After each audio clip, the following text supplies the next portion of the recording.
Ever get this, like, urge? This feeling there's got to be something more to, well, everything. Like a deeper meaning we're meant to uncover. You mean like a purpose? Yeah, I think most people grapple with that. Exactly. And today we're diving deep into how Beit Yisrael International tackles this big question. Interesting. I'm curious to hear more about their take on it. We're going straight to the source, their website. It's packed with clues about their beliefs and mission. Sort of like a spiritual mission statement, then. You got it.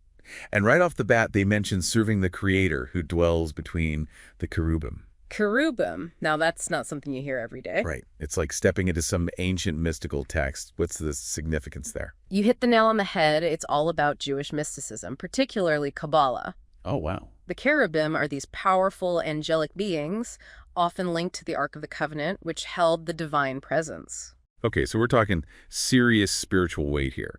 And get this, they base their wisdom on the Torah, Midrash, Chassidut, and Kabbalah. For those of us who aren't scholars, could you break those down? Sure, think of it like this. Torah, that's your foundation, the 5 books of Moses. Okay, got it. The basics. Then you've got Midrash, which is like ancient rabbinic commentary, adding layers of interpretation to the Torah. So digging even deeper into the meaning. Exactly. Then there's Chassidut, which emphasizes joy, love, and a personal connection with God.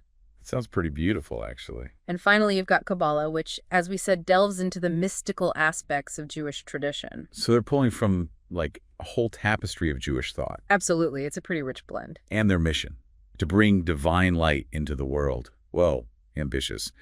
How would you define divine light in a broader sense? It's interesting, right? The idea of divine light pops up in various spiritual traditions. You could think of it as enlightenment, positive energy, even just the best, most authentic version of ourselves in the world. I like that, like tapping into our highest potential. Yeah, and they believe that by understanding creation's purpose, we can help manifest that light.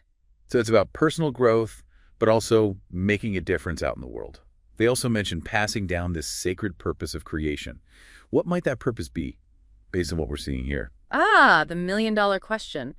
From a Jewish perspective, it could be about recognizing the divine spark within each of us. Oh, like that. Fulfilling our potential as human beings and working with the divine to make the world a better place. That makes me think of their emphasis on unifying leaders and communities in the spirit of Torah Mashiach. What's the takeaway there? Ah, that's a crucial point. See, Mashiach in Judaism isn't always about a single messianic figure like in some other faiths. Oh, interesting. So it's a different interpretation. Here, it's more about striving for an era of peace, justice, and widespread spiritual awakening. So less about a person, more about creating a better state of being. Exactly. It suggests that Beit Yisrael is all about actively working towards that better future, not just waiting for it to happen. I'm picking up on a real sense of action there. They're not just talking the talk. And they specifically mention 2 leaders, Gadi Ephraim and Ariel Van Kessel, who are all about fulfilling Hashem's will. Just to clarify, Hashem in this context means... Good catch. Hashem is a Hebrew name for God, often used as a sign of reverence. So it emphasizes the importance of their faith in guiding their actions. Exactly. Clearly, faith is at the core of Beit Yisrael International. They wrap up their message with a call for spiritual growth and fulfilling our divine mission. Out of all this, what resonates most with you? You know, it's really interesting how they emphasize both personal and collective transformation. They're not just focused on individual enlightenment, but on creating a better world for everyone. Yeah, it's a more holistic approach. It makes you wonder, how does this compare to other groups trying to make a positive impact? How do their methods and goals align or differ? There's definitely a lot to unpack there. Absolutely food for thought. It's fascinating to see how different groups approach these big questions. All right, so... ready to dive into this Beit Yisrael thing? Yeah, let's do it. People keep talking about their whole divine consciousness mission, right? Right. But how?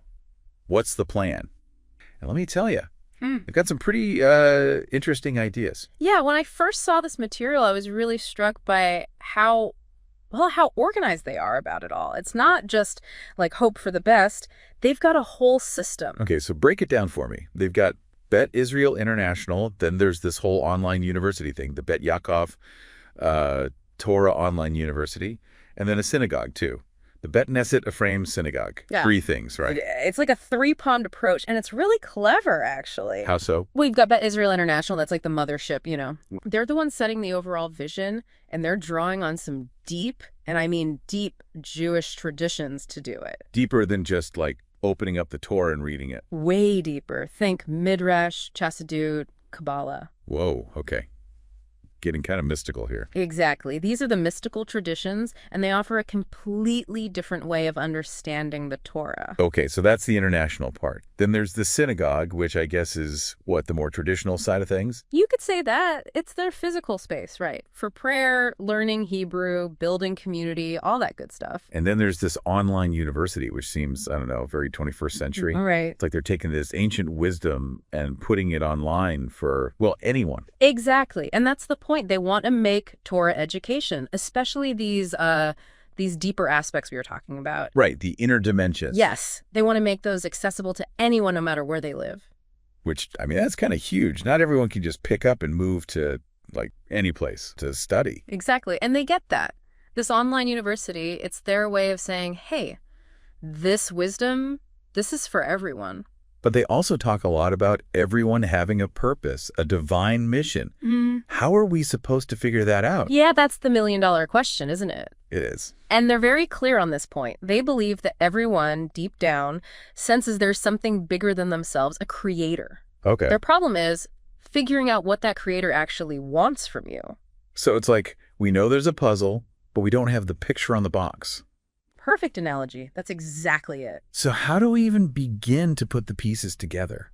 They say it comes down to 2 things, really. You need knowledge of yourself, and you need knowledge of the creator. And we need both. Absolutely. They're 2 sides of the same coin. You can't truly know yourself without understanding where you fit into the bigger picture, and you can't connect with the creator without knowing who you are and what you bring to the table. Okay.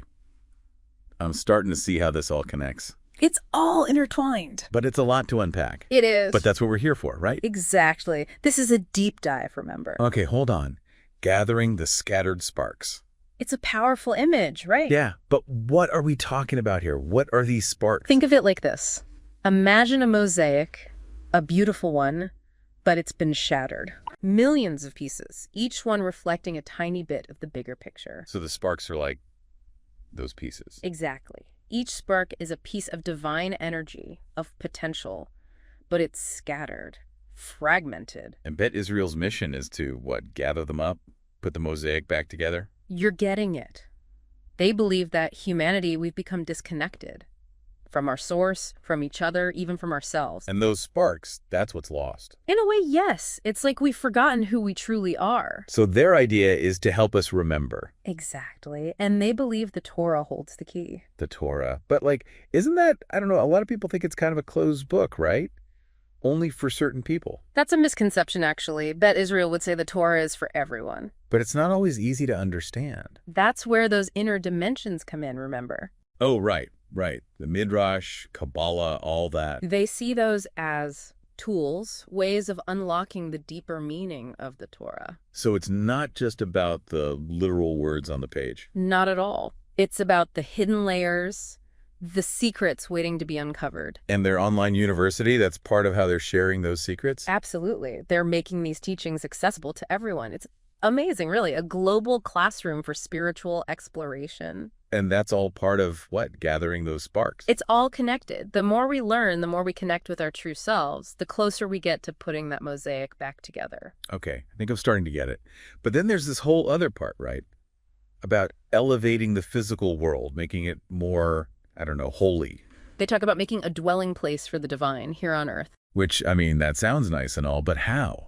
How do you do that? It's about recognizing the connection between the spiritual and the physical. They're not 2 separate things. Not at all. They're intertwined. Every action we take, even the mundane stuff, has the potential to be an act of tikkun olam. Tikkun olam, that means. Repairing the world. So we can actually heal the world through our actions. That's the idea. It's not about grand gestures necessarily. But like, what, doing the dishes with good intentions? Exactly. Or smiling at a stranger, going for a walk in nature and appreciating its beauty. It's about bringing that awareness, that intentionality to everything we do. You got it. It's Oh, about seeing the divine spark in ourselves and in everything around us. deep. And that brings us back to those tzaddikim we were talking about. The ones who embodied that connection. Right. But they were like special, right? Saints, almost. Can regular people really reach that level? Beit Yisrael would say that everyone has that potential. Right. It's about nurturing that spark within us, letting it grow. So we can all be a little bit more like tzaddikim. We can all strive to live lives of purpose and meaning, to bring more light into the world. And that's where things get even more interesting, because now we need to talk about the two messiahs. Two messiahs. Okay, you're going to have to explain this one. It's a fascinating concept, really. I've heard about the messiah, obviously, but two, how does that work? Think of it like preparing a garden. A garden? You can't just throw seeds on the ground and expect a bountiful harvest, right? I guess not. You need to prepare the soil, plant the seeds, tend to them. So one messiah is like the gardener, and the other ones? Well, you could say that. Messiah ben Yosef, he's the one who prepares the way. Okay, prepares the way for. Messiah ben David, he's the one who ushers in the ultimate era of peace. So two stages, basically. In a way, yes, but they're intertwined, interconnected. You can't have one without the other. So Messiah ben Yosef, he's like the warm-up act. He's more like the trailblazer. He clears the path, removes the obstacles. Obstacles like what? Think about it. What stands in the way of true peace? Conflict. Hatred. Exactly. Yeah. Messiah ben Yosef, he deals with all that. He gathers the exiles, both physically and spiritually, and he purifies the world, so to speak. He cleans up the mess so Messiah ben David can come in and establish the kingdom of David, rebuild the temple, guide humanity towards a deeper understanding of the divine. That was pretty ambitious. It is. It's the ultimate goal, really. The whole point of creation, according to Beit Yisrael. But, I mean, come on, let's be real for a second. Look at the world today. All this talk about a restored kingdom of David, a world united in peace and harmony. It seems, I don't know, kind of naive, right? We would say that it's not about naivete, it's about vision, about hope, about actively working towards that future. So it's not just going to magically happen. Not at all. It requires effort, preparation. And that's where we come in.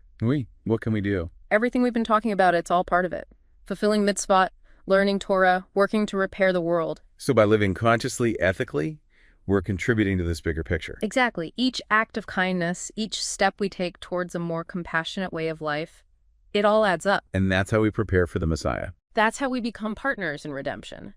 And it's not just about the Jewish people either. Oh, I thought this was all about, Jewish prophecy and all that. It is, but Beit Yisrael believes that the Torah's message, it's universal. Universal how? It's a message of peace, of love, of justice, of connecting with something greater than ourselves. Those are values that resonate with people from all walks of life. So they're trying to spread this message beyond the Jewish community. Absolutely. They see it as their mission to build bridges, to foster understanding, to remind people that we're all in this together. It's a powerful message. I'll give them that. Yeah. But it still feels kind of overwhelming, Like, where do I even begin? What can one person realistically do to make a difference? Start small. Choose kindness over indifference. Speak up for what's right, even when it's hard. Be a source of light in the world. It's about those everyday actions, those small choices that add up to something better. Exactly. It's about aligning our actions with our values, living in a way that reflects the world we want to create. A world of peace, of unity, of connection. A world where the divine presence is felt in every aspect of life. That's the vision. And they believe it's a vision we can make a reality together. That's what this whole deep dive into Beit Yisrael has been about, their mission, their methods, and the profound impact they believe we can all have on the world. It's a lot to think about, but it's also incredibly inspiring. So to our listeners, we leave you with this. What small step will you take today to bring more light into your world? Until next time, keep searching, keep questioning, and keep believing in the power of each and every one of us to make a difference.